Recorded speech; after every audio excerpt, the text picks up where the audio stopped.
दोस्तों, मैं प्रेमा स्मृति एक बार फिर से आप सबका स्वागत करती हूँ अपने YouTube चैनल इंग्लिश विंग्लिश पर।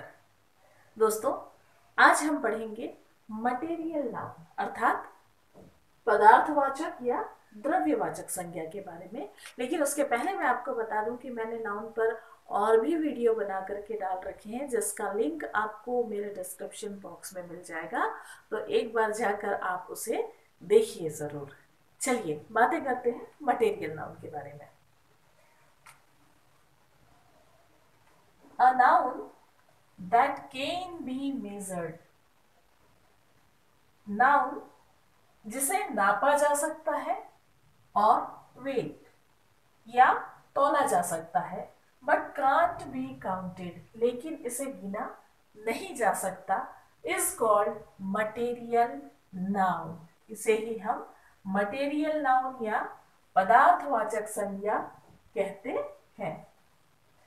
तो दोस्तों, इस दुनिया में जितनी भी चीजें हैं, जितने भी नाउन हैं, यदि हम उसे नाप कर लेते हैं या तौल कर लेते हैं, गिन कर नहीं लेते, तो वह मटेरियल नाउन ही कहलाएगा।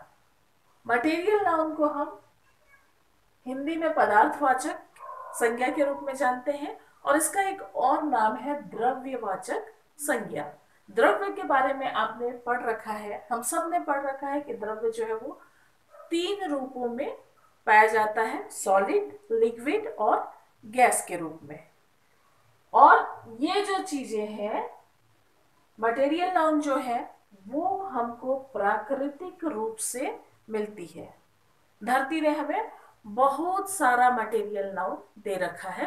इसका निर्माण मनुष्य नहीं कर सकता, क्योंकि यह नेचुरली पाया जाता है। हाँ, मनुष्य इसका इस्तेमाल इंग्रेडिएंट्स के रूप में जरूर कर सकता है, मतलब इसको लेकर के वह अन्य चीजों का निर्माण करता है, लेकिन इसे मनुष्य बना नहीं सकता। वो हमें नेचुरली धरती पर मिलते हैं। जैसे मिल्क है, मिल्क को हम तौल के लेते हैं, नाप के लेते हैं, लेकिन गिन करके नहीं ले सकते हैं, है ना। हम इसे लीटर में लेते हैं और इससे हम निर्माण भी कर सकते हैं। चीज है, कर्ड है, आइसक्रीम है या मिठाइयाँ हैं, उसका निर्माण हम करते हैं इससे। इसी प्रकार मेटल है, गोल्ड है, स्टील है या सिल्वर है, ये सारे धातु जो है, इनसे हम चीजों का निर्माण करते हैं। जैसे गोल्ड है तो ज्वेलरी का निर्माण करते हैं, लेकिन हम इसे भी गिन नहीं सकते। हाँ, इससे बनाई चीजों को हम गिन सकते हैं कि एक बैंगल है, दो बैंगल है या 10 बैंगल है, लेकिन गोल्ड जो है, जो मेटल है, जो धातु है, उसे हम गिन कर नहीं ले सकते, उसे हम तौल कर देते हैं। तो दो बातें याद रखिएगा हमेशा इसके बारे में कि एक तो इसकी गिनती नहीं की जा सकती है, इसे गिना नहीं जा सकता, और दूसरी बात ये कि यह हमें प्राकृतिक रूप से मिलता है, मनुष्य इसका निर्माण नहीं कर सकता। आइए और भी कुछ बातें देख लेते हैं।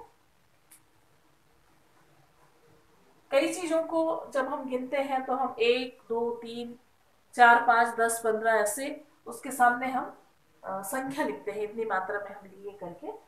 लेकिन हम मटेरियल नाउन को नहीं गिन सकते, इसलिए हम उसके सामने 1 2 3 4 5 15 20 50 इत्यादि नहीं लगा सकते, क्योंकि हम मटेरियल नाउन को नहीं गिन सकते।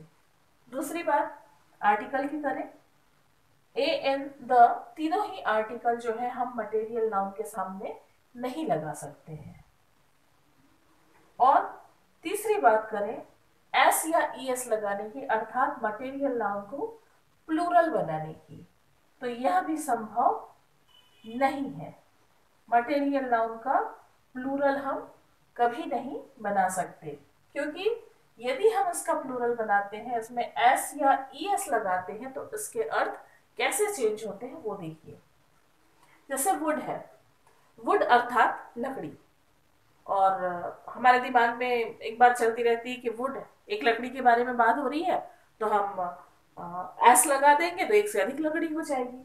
वुड में यदि हमने एस लगा दिया, वुड्स हो गया, तो उसका अर्थ बदल जाता है। वुड्स का अर्थ होता है फॉरेस्ट, जंगल। उसी तरह यदि हमने कॉपर में एस लगा के कॉपर्स बना दिया, तो इसका अर्थ होता है क्वाइंस, सिक्के। सिक्कों को हम क्वाइंस को हम कॉपर्स भी कहते हैं। इसी तरह सैंड, सैंड का अर्थ होता है रेत, और यदि हमने इसमें एस लगा दिया, ये हो गया सैंड्स। सैंड्स का अर्थ होता है डेजर्ट, रेगिस्तान के लिए हम इस्तेमाल करते हैं सैंड्स। उसी प्रकार वाटर है, वाटर को हमने एस लगाकर वाटर्स कर दिया, तो इसका अर्थ हो जाता है ओशन, महासागर। ठीक, तो इस तरह ये तीनों बातें जो है वो मटेरियल नाउन पर लागू नहीं होती। ना तो हम उसके सामने कोई गिनती लिख सकते हैं, ना हम उसके सामने आर्टिकल लगा सकते हैं, और ना ही हम उसमें एस या ईएस लगा सकते हैं। तो दोस्तों, यदि आपको मेरा आज का वीडियो पसंद आया है तो उसे लाइक करिए, शेयर कीजिए, मेरे चैनल को सब्सक्राइब कीजिए और वेट कीजिए मेरे अगले वीडियो का। Thank you.